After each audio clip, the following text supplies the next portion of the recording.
Hey guys and gals, welcome to another exciting, wonderful, and fun-filled episode of Prepper Talk Radio with Scott, Shane, and Paris in our perspective. That's not even the right word. In our locations, in our screw it.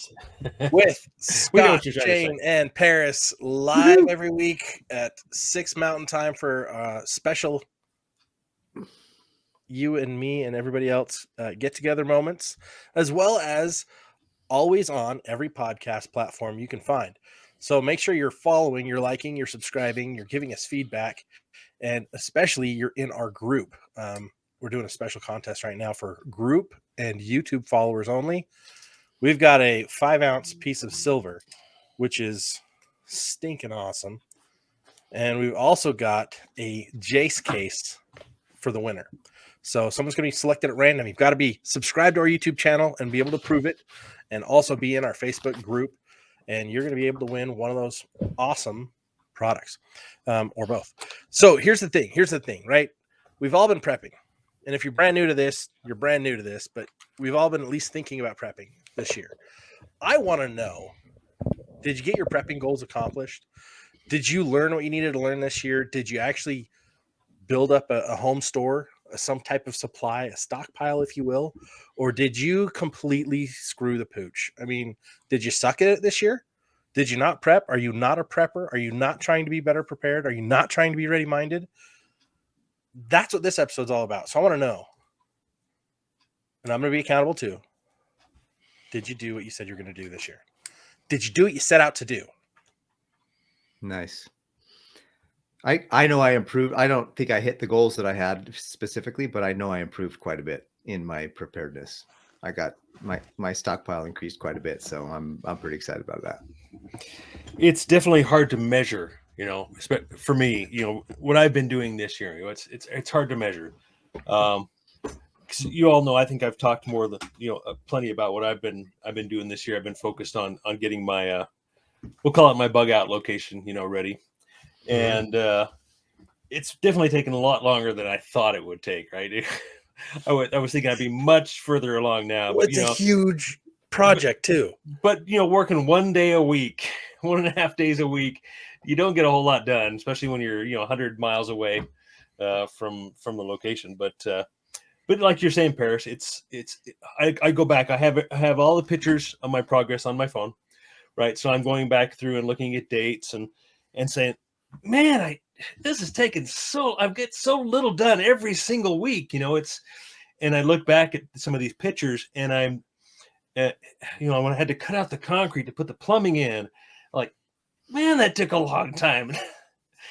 and I try and think, how did I have so much patience to get through this when I'm doing such small tasks, one right after the other, and it just adds up very slowly.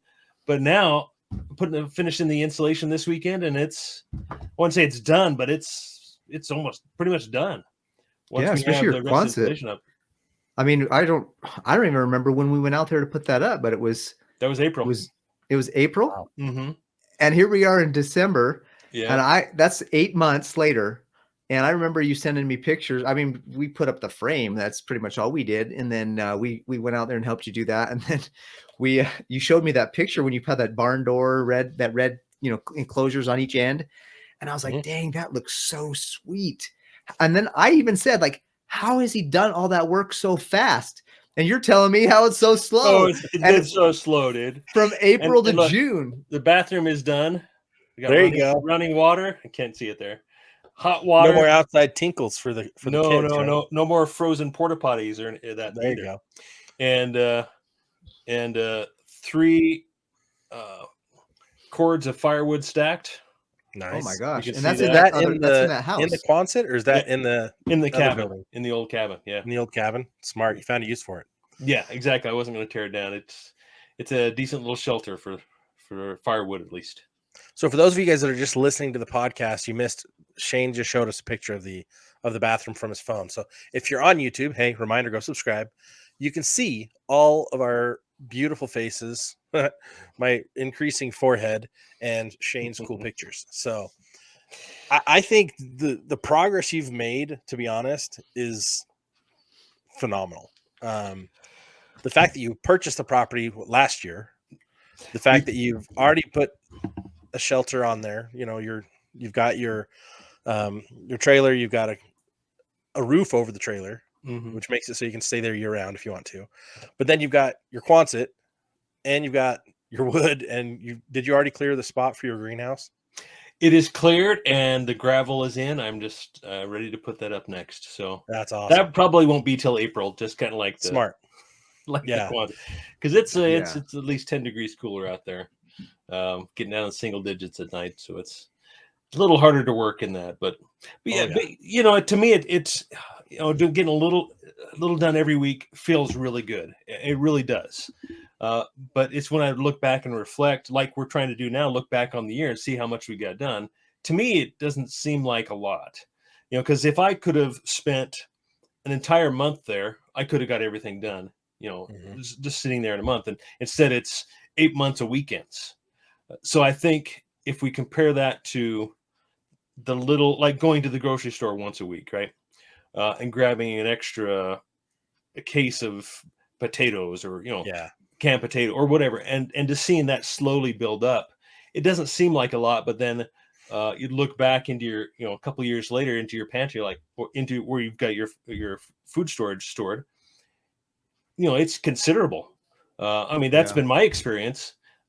I've moved a bunch of my food storage up there as well, just because I don't have room for it down here.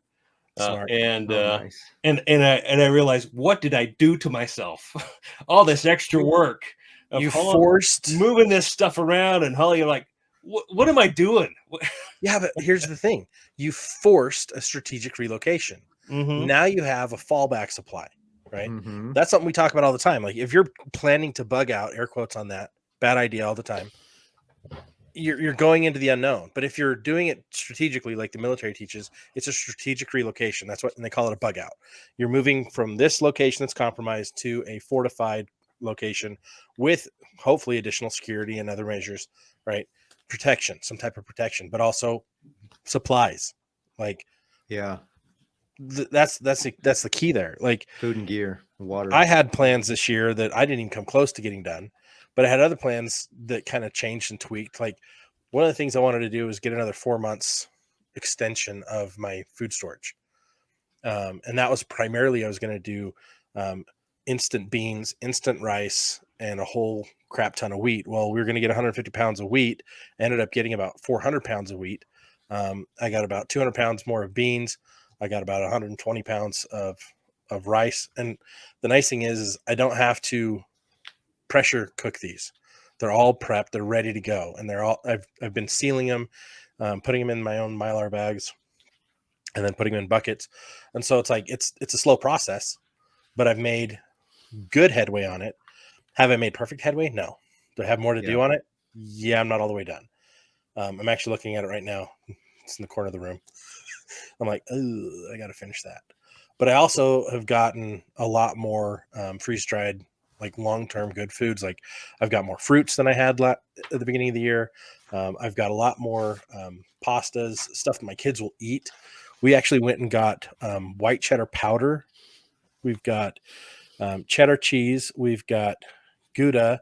We've got a mix that's, all of these are designed for long-term storage that you just mix with whatever you've got, and it makes it into like your macaroni and cheese, right? My kids will eat that all the time, and it's way better. There's no weird crap in with it. It's just been freeze-dried. So I'm like, good to go. Powdered and freeze-dried. I really like what you said earlier, Shane, about how, one can a week can make a difference. Because I was talking with a friend of mine, and she was telling me, she's like, how do I get it. I know I get the importance of it, but I don't know how to start. And how do I get my husband to agree to buy all this food? I'm like, what do you mean buy all this food?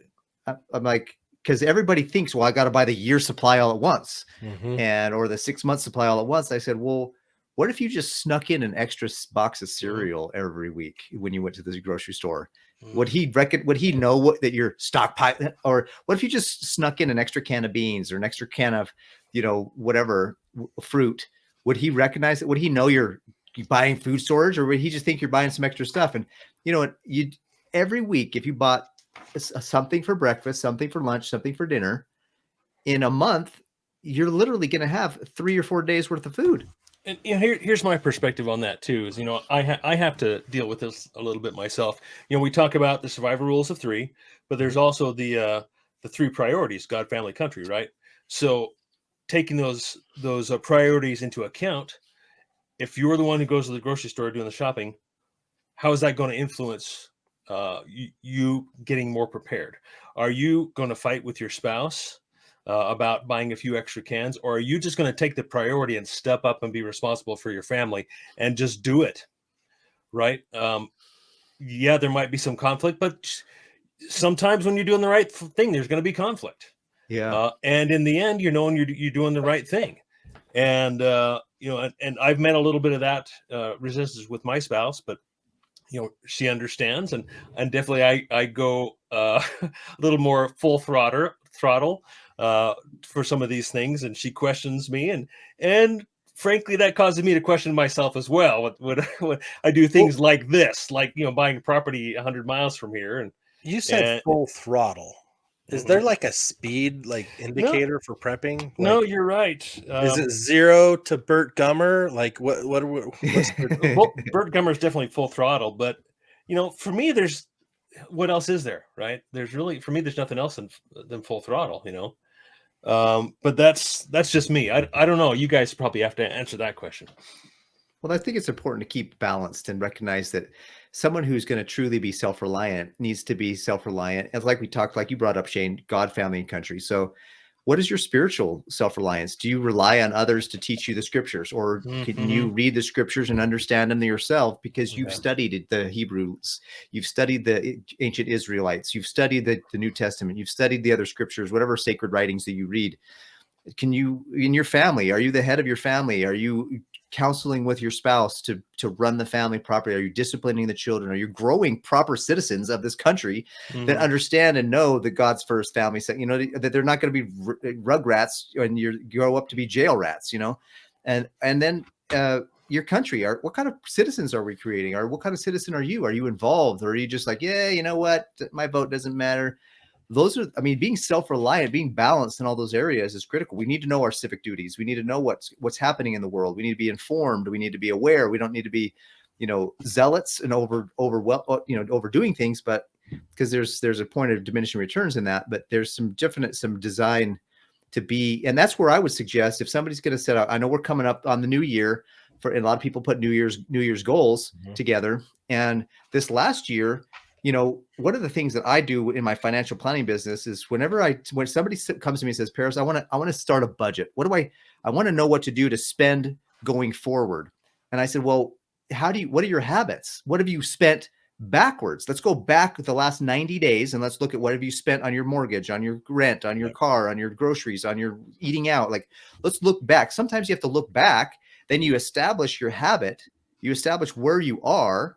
And then you can say, okay, this is where I am. This is what I'm doing. Do I like that? If you like it, keep doing it. If you don't like it, make the change. So look back on your walk with God. Look back on your walk with your family and your spouse and your children. Are you walking correctly with them? Look back on your walk with your with your country, with your state, with your city, with what you're voting, with what you understand is going on in the world. Are you fighting for the right causes? Look back on that. And if you like it, keep doing it. If you don't, if you're uncomfortable, figure it out, make the change, and that's going to be your New Year's resolution. That's going to be what you're going to do going forward. And I think part of that is like simplifying everything, right? We overcomplicate so much, especially going into this season right now.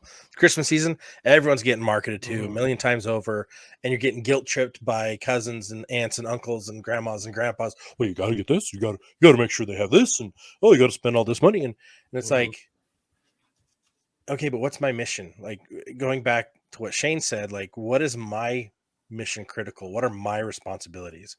My responsibilities are to God, my family, and my country. And I put God and family like way above country. Like, even though I've got on my shoulder here my little United States flag. Oh, there we go. And you got one behind you. We're well represented, right? But hopefully when people see me, they can see that I'm a follower of Jesus Christ. Because of the way I treat them, because of the way I talk, the walk, that I live a Christ-like life, that I'm trying to be like him. Because that's really what he asked everyone to do. Come follow me. And I do that, and I know I'm going to be taking better care of my family. Mm-hmm. But part of that is, just like Noah, making sure I've got stuff for the bad times. Just like Joseph in Egypt, the bad years, we got 7 bad years coming after 7 really good years. All right, here's what we're going to do. Put a plan together and keep to it. And what did that do? That strengthened the entire country. I mean, that you strengthen every individual family. It makes for a strong country. So that's why the priority is that way, God, family, country. It saved families. It saved the country. It saved the entire, not just that region, that country, but that region of the world. Mm-hmm. I mean, they were all the outlying neighborhoods, right? Neighboring countries were benefited and blessed because of their obedience to the promptings of those dreams, right? And so we look at our own lives and I think, okay, what was I inspired to do this year? First and foremost, I was inspired to better prepare for my family. Second, I felt inspired for us to restart the podcast after promptings from Paris, right? And it was not an easy thing to do. It's not the most, time appropriate way to spend my time, but it's the most beneficial for the people who need our help. And that's why we do this, right? Did I get my ham radio license this year like I wanted to originally? No, but I got a different license. So now I can go buy the other radios that I want, and I don't need a ham license for that. I've got ham radios that I'll turn on if I ever need them, but I don't ever plan on just being a ham guy. I might still when time changes, if it does, but the super priority things where I needed to improve my light situation, enhance my first aid situation, and expand my food situation. Well, I think that's a great point there, Scott, is that, when I tend to make a list, it's a list of things, right? This year for next year, I'm focusing on trying to make a list of, I guess, my own improvements, my own weaknesses that I want to overcome, along with a list of things as well. I mean, you can show you my list right here. I mean, and that falls in with skills. It's already 3 pages worth, right? Yeah. But what was that, Scott? I missed what you said. That falls in with skills too, like reducing weaknesses, increasing strengths. Like I gardened this year in a greenhouse, first ever greenhouse, right? I learned a lot of things. I made a lot of mistakes, but guess what? That makes it easier for me to do next year. I can learn a lot more. So that was a huge accomplishment for me. I mean, that takes a lot of time. And my yield was not nearly what I'd hoped for, but the experience outweighs everything else. Yeah. The skills learned. I mean, because of that, I also was able to increase my water storage by almost 2,000 gallons. Wow. Like this year. So there was a lot of things I was able to accomplish this year, and I did it for very dirt cheap. Like my water containers, I spent almost $250 this year on water containers. Big and little, right? Because you've got to have the little to transport from the big back to the house. I replaced a couple. I cleaned some others, treated a bunch of stuff. But then the food, I got more food. I've spent probably $1,500 this year total in expanding my preps. And that, to some people might be listening to that and going, oh my gosh, you spent so much money. Other people, you might be thinking, that's it? That's all what? That's all you had to spend? I'm like, that includes all my garden stuff, guys. And I had to buy a crap ton of stuff for my garden. My first time gardening in this location, I didn't have any prepared soil. I had to get everything, nutrients, vermiculite, all this crazy stuff. But now I've got that for next year. It's going to be even cheaper. And I guarantee you made your dollars go further than I made my dollars go. I don't have another shelter on a cool property out in the middle. And that's the whole thing there. Bugoutville, I don't have that yet. Well, one of my goals, and what's cool about one of my goals for the last several years actually was to get a generator, and I did it. Yes. I got my dual fuel propane gasoline. Only because generator. I bugged the heck out of you. Well, you pressure and you guys, Shane really. I mean, Shane, you flipped the switch for me on understanding the mentality of why to have that, and that's really I'm grateful to you for that.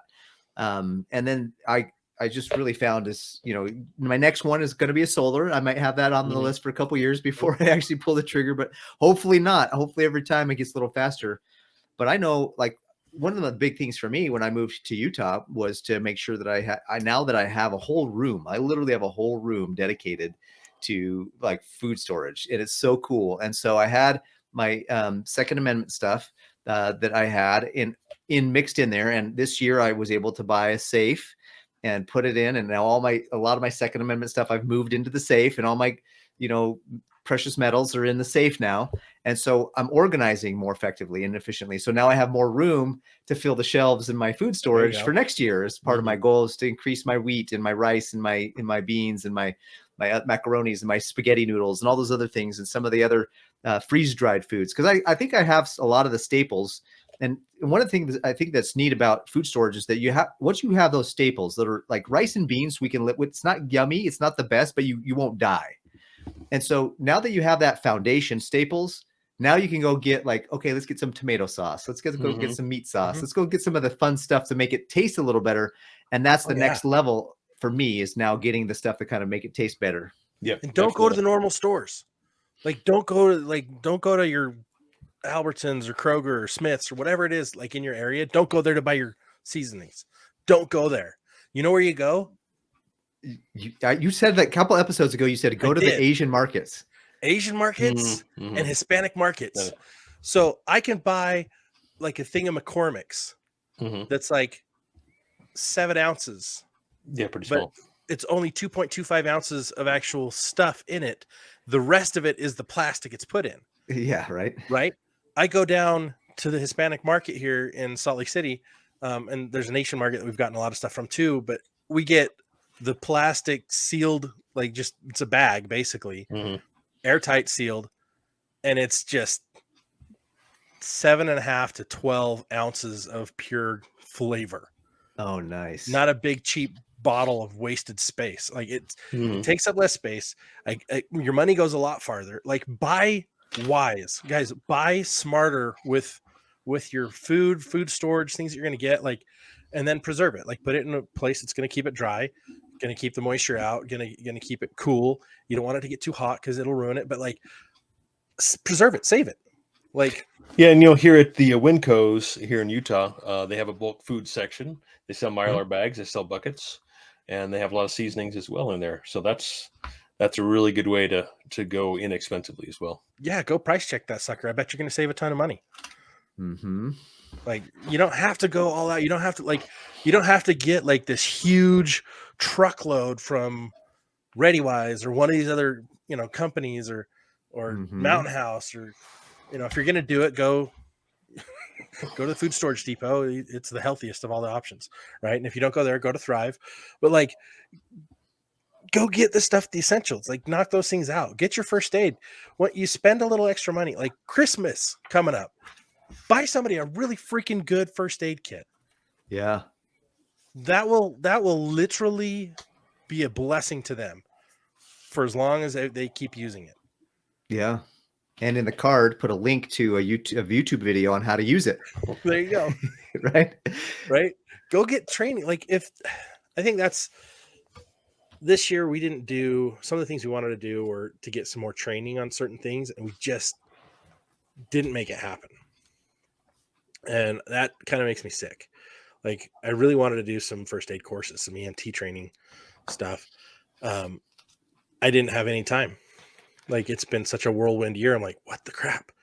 You need to plan it out and book it on your calendar.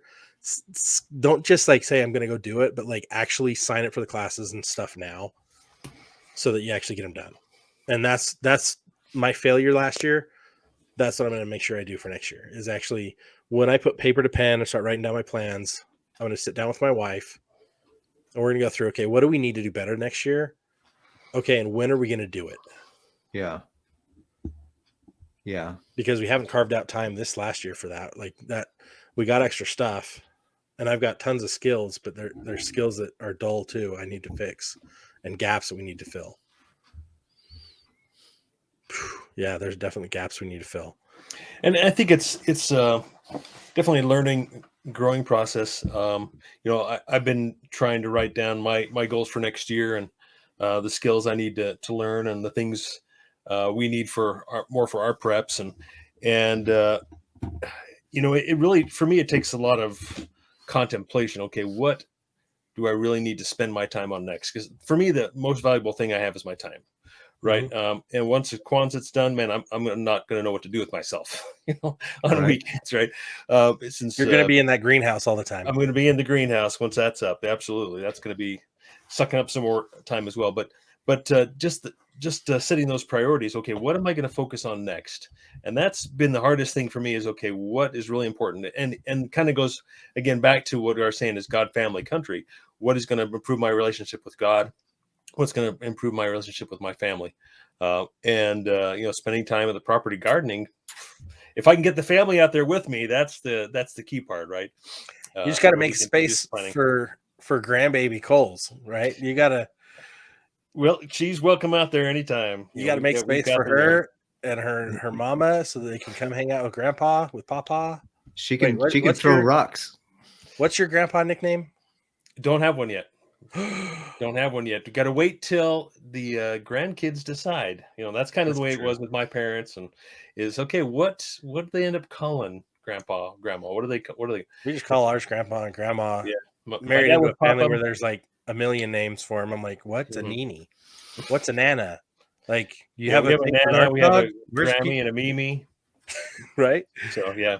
Oh man. So yeah, that is really my focus right now. I'm going to spend really the rest of the month trying to figure out what am I going to really commit myself to, and for this next year, I think spiritually more than anything, and like you say, skills as well, because I've spent so much time this year on just the physical, and a lot of that has been spiritual. I've had my son up there, my brothers, and you guys working with me, and it's been awfully nice, but it is very physical. It's a lot of work, and I think this next year I definitely need to dedicate more time toward the spiritual,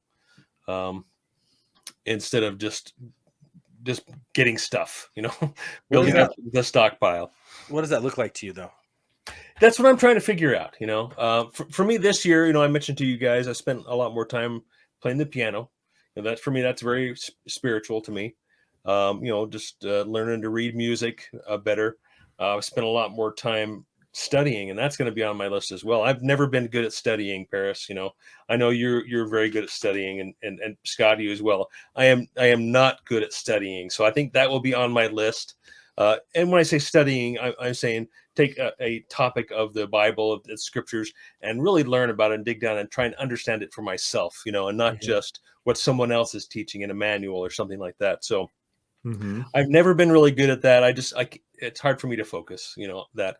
I kind of blame that on my, I was vaccine damaged as a kid. That's where I blame it back to. Oh, that's awesome. Because I'm a child of the 70s, so I got very few, but I'm still blaming it my inability to focus on those types of things. Your ADD or whatever it is. Yeah, exactly. Just so that's probably my number one for this next year is really learn how to study and research important things rather than just. For me, I'm always just skinning the top, and then not digging down deep to where I really need to learn the most deep principles of something, anything in particular, or topic in particular. So that's top of my list. Nice. That goes along with what we've been talking about. I had a goal to lose 10 pounds this year, and I didn't lose 10. I lost 5, but to me, that's progress, and that should be, I should celebrate that. And that's not necessarily, go out and eat a bunch of candy now because I did it and then get it all back. But that was something that I had as a goal. And whatever your goal is, like Shane, let's say, every year we set New Year's resolutions, we set goals for the year, but then how often do we ever take time to go back and see and measure what progress we made in that goal? Did you accomplish it 100%? No. But what if you got 50%?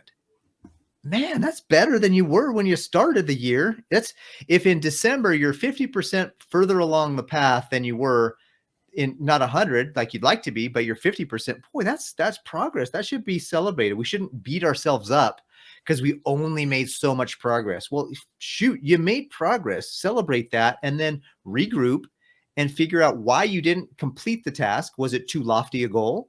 Was it unrealistic after all to accomplish that much? Or was it just, the lifestyle you want to live now is different than what, that was at the beginning of the year. And so taking time to evaluate your goals throughout the year is something that I've, as a family, when we set New Year's resolutions, we try to hit them once a quarter at least. But then the last 2 quarters we failed. Like I did it really well the first quarter, and the second quarter I was like, hey, how are we? I talked to the kids like, okay, this is the goal you wrote down. That's how you doing toward it. How you feeling? Anything we can do to help? But the last 2 quarters, man, I just got so like, I don't even know where the goals are right now. Like I can't even tell you like where my New Year's resolutions are. So I had to go find them first. And so that's part of the problem, is that if you don't keep it in front of you, you're not going to see that progress. And you're going to measure what you measure can obtain, has the opportunity to have progress. And if you're measuring your progress, you're going to see the results. They might be slower than you want, but they're going to be there. And that's something to celebrate. That is something to absolutely celebrate. Like, don't beat yourself up that you're not quite there with your preps, or you're not quite there with your God, family, country, but make progress and measure it, and then celebrate it when you recognize that you've made some progress. And then look back and realize your achievements. I was mentioning to you guys, I take pictures of my entire progress on my phone, and I look back and like, man, this took me a long time to do all these little tasks, but I've seen every single thing, and it's definitely overwhelming if I was to look forward and say, I've got to do all this, man, how am I going to accomplish this? But looking back, I just whittled away at it little by little. But I also wanted to mention to you guys, have you guys heard of SMART goals? Oh, yeah. It's an acronym, SMART. Yep. It's specific, measurable, achievable, realistic, and timely. That's kind of what we use in my job, my career. When we set goals, we make SMART goals. And I think that's really important, to not just write down something generic. Sure, yeah, those generic goals are important. I have plenty of them. But when it comes down to what's important, truly important, it needs to be specific. You need to be able to measure it. It needs to be realistic and achievable, and time bound. It needs time bound, that you set a start date and an end date. And that's the easiest way to measure a goal, in my experience. But some of them, a lot of mine are, okay, by the end of the year, I'm going to accomplish this or that. And then I can look back and say, boy, I didn't even think about that after January. Yeah. So for the last 4 years, I set a goal, except for this year. I set a goal to lose so many pounds. And at the end of the year, I was actually heavier than I was at the beginning of the year. So this year I didn't do that. Mm-hmm. This year, I didn't set any New Year's resolutions. I'll be honest. I'd set some targets for what we wanted to get or increase in our preparedness. And what I wanted to do with my career, and that didn't really work out as well as I'd hoped. But the preparedness stuff, we seemed to pretty much accomplish everything we wanted to, or we prioritized. And that comes back to, do you prioritize it? Is it important enough that you focus on it to get it done? But then this later half of the year, I recognized I was having some major physical problems with my back and legs, and I was like, I have to change. And that's one of the key things in life, is like, you'll notice that people don't change until there's an absolute reason to make them change. Mm-hmm. Since then, I've lost 35 pounds. Wow. And that was August 17th. It's November 30th today. August 17th is when I was like, I have to change. And I made a change. I made some drastic and a lot not drastic changes in my life. One of those was I took a job that forced me to be very, very physical every day. And I do about 10 to 12 miles 4 times a week because of work, right? And I go to the gym as often as I can, but I've changed my diet, what I will allow, just basically cut out a few things, and those just don't come into the house for me anymore, right? If I stop at a gas station, I'm not allowed to go to that area of the gas station. It's just bathroom and out. Yeah, into the bathroom and I'm out. And it's they're hard changes. Like, I'm not gonna I'm not going to butter you up and try to make it look pretty or do anything else. That's hard. Everything in life is hard. You need to pick your hard. And I whether think you're setting like goals, real goals, and it doesn't matter what time of year you're doing it, like make sure they're measurable and attainable, but like make sure you're putting down the actionable items to help you accomplish those goals. Otherwise, you're going to fall by the wayside. Yeah, I think that just the practice of writing those goals down and going through them throughout the year helps you really determine your priority and if it's really important to you. You know, like this, you write something down, it may not be terribly important, and you don't do anything about it the entire year. Okay, I guess it's really not that important. It's not a high priority. Those things that are more priority will find their way toward the top of that list, and I think goals shouldn't be fixed. They have, you know, you can chuck it out the window if you want to. You say, nope, that's not important to me anymore. You know, Well, here's one definitely of flexible. my favorite quotes about goals. I don't even know where it came from. I stumbled across it a long time ago. And it was a dream written down with a date becomes a goal. A goal broken down into steps becomes a plan. A plan backed by action makes your dreams come true. Mm-hmm. That's legit. We should And put that on the website. I've seen that proof itself over and over and over in life. I've set goals without writing them down, and they were just pipe dreams. I think we all have done that. Oh, I'm going to do this. I'm going to, and then you don't break it all down. If you break it down, you're going to have a chance to go towards it and get it done. If you don't break it down, you don't write it down, you don't calculate it out, you're not really working towards it. You're not really making it attainable. Mm-hmm. It's like I used to be a sales manager and I'd have guys like, what's your goal? Oh, I'm going to do this. All right, write it down. No, it's up here. We're good. And then they never hit that goal. Yeah. Never even come close to the goal. And in fact, when you ask them a week later, what's your goal? I wrote it down. I know what their goal is. What's your goal? It's this. I'm like, well, you told me last week it's this. Oh, crap. I'm not even close. Yeah, you're not. Why? You didn't write it down to start. You didn't put together an action item, an actionable plan, benchmarks to see if you're on track. You didn't put any of that together. You didn't, and then you're not working towards it. And I think that happens every day. So listeners, if you're paying attention, the big takeaway we want you to take away from today, look back at your year and see what you actually accomplished. The good, the bad, and the ugly, and the spectacular. And then put to pen and paper what you're going to do next year, when you're going to do it by, and how you're going to accomplish it. And then when are you going to benchmark your success? When are you going to take accountability throughout the year to make sure you're hitting those targets you need to hit to make next year your year of ready, the year you get everything on that list knocked out. And remember, that list doesn't have to be everything you need to do in all facets of prep and life. And it's the biggest priorities. It's the biggest priorities. Get the biggest priorities knocked out. Your biggest focus is knocked out. Make sure you knock them out as if your life depends on it. And I promise you, you will see some good success if you do the things we've just told you to do. If you don't do them, it's on you. It's your fault. If your kids starve, it's your fault. Nobody else's fault. Doesn't matter what the disaster is. It's your fault. So make your plans and take action. Put them to paper and put yourself to work.